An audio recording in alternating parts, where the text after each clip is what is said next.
সময় মতো জমিতে কীটনাশক প্রয়োগ না করলে কি হয় দেখেন, এগুলো পোকার এই যে লাভা।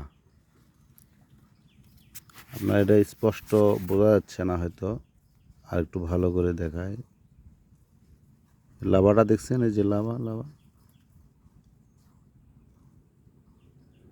দেখছেন, এগুলো কিন্তু পোকারই লাভা। অর্থাৎ এই যে বাচ্চা ফুটে উঠছে, আর কিছুদিনের মধ্যে এটা আপনার ফসলের ক্ষতি করা শুরু করে দেবে।